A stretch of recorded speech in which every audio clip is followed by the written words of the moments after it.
Kepribadian adalah bentuk dari seluruh perilaku manusia. Ia tercermin dari cara berpikir, kebiasaan, penampilan, dan perilaku-perilaku. Kepribadian seseorang menunjukkan kepada orang lain bagaimana ia sebenarnya.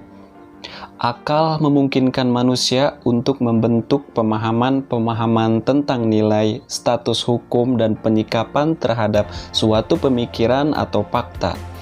Akal bisa menemukan pemahaman mengenai standar yang digunakan untuk membedakan mana suatu yang terpuji dan mana yang tercela, mana yang pantas untuk diterima dan mana yang harus ditolak, mana perbuatan yang baik dan mana perbuatan yang buruk, dan lain sebagainya. Dengan pahaman seputar nilai atau hukum terhadap suatu fakta, itulah manusia akan menentukan kecenderungan mengenai bagaimana perilakunya. Kecenderungan adalah hasil peleburan antara dorongan-dorongan yang muncul dari potensi, kebutuhan, dengan pemahaman-pemahaman manusia mengenai status hukum dari alternatif perbuatan yang ada. Jika seorang manusia memiliki pemahaman bahwa suatu perbuatan itu positif dan dapat memenuhi kebutuhannya, maka akan tumbuh kecenderungan berupa rasa suka dan ingin mengamalkan perbuatan yang ia pahami itu. Dia akan memenuhi kebutuhannya dengan perbuatan itu. Akan tetapi, jika sesuatu diidentifikasi sebagai perbuatan buruk atau tercela, maka dia akan membenci hal tersebut. Jadi, kecenderungan bisa membentuk kecintaan dan kebencian terhadap suatu fakta atau pemikiran tertentu. Dari kecenderungan itulah kepribadian seseorang muncul dan menguat dengan kebiasaan yang dilakukannya. Dalam hal ini, jika mengenal kepribadian positif dan kepribadian negatif, kedua jenis kepribadian ini akan selalu ada dalam diri manusia. Tetapi, kepribadian mana yang menonjol itulah yang akan dinilai oleh orang lain. Lalu, bagaimanakah kepribadian kita? Jika saat ini kita belum mengenali kepribadian kita, maka kita harus melihat kembali apa yang kita pikirkan, apa yang melekat pada tubuh kita, dan apa yang kita kerjakan. Dari introspeksi tersebut, kita akan mengetahui kepribadian kita apakah positif ataukah negatif.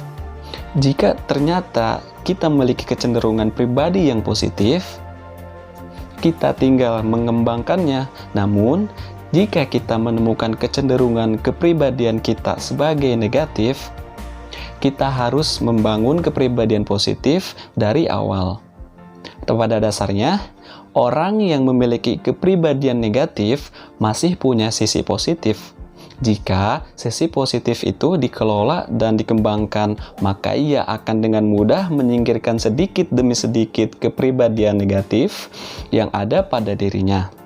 Namun, jika orang itu tidak mau melihat potensi-potensi positif sebagai harapan untuk menjadi lebih baik, maka ia akan semakin tenggelam dalam kepribadian yang negatif.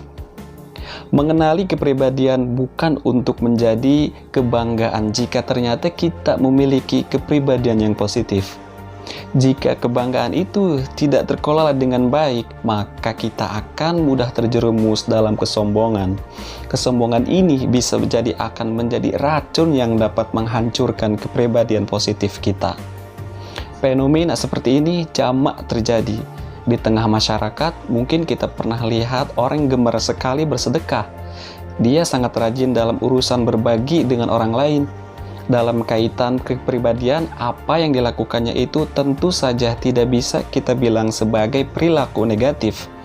Akan tetapi, perilaku positif itu dihancurkan oleh rasa kebanggaan yang berlebihan terhadap kebaikan-kebaikan yang dilakukannya. Pada akhirnya, dia merasa paling baik daripada orang lain. Ketika dia merasa paling baik daripada orang lain, kemudian muncul dalam dirinya untuk menjustifikasikan orang lain lebih buruk daripada dirinya.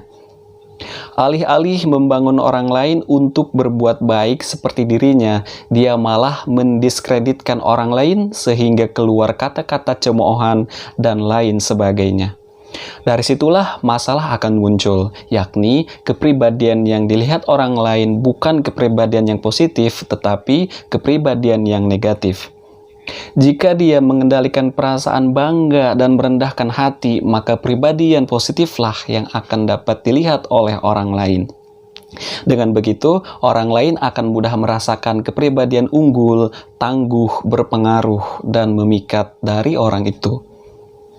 Dari kasus tersebut, kita dapat mengevaluasi diri kita, apa saja yang kita lakukan.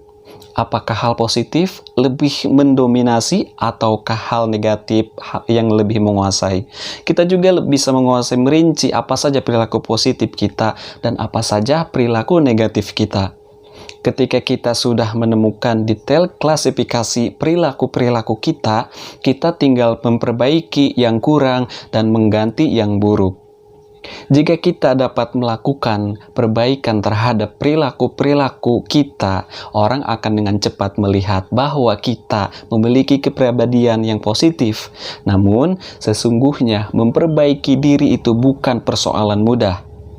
Keburukan yang sudah terlanjur menjadi kebiasaan tidak akan rela kita buang dari diri kita. Akan ada cerita perjuangan yang sangat berat ketika kita memperbaiki kepribadian kita. Komitmen dan konsistensi kita akan menunjukkan bahwa kita bukan hanya memiliki kepribadian yang positif, tetapi juga kepribadian unggul yang mampu mempengaruhi dan memikat mitra bisnis, pasangan hidup, dan bahkan lawan kita.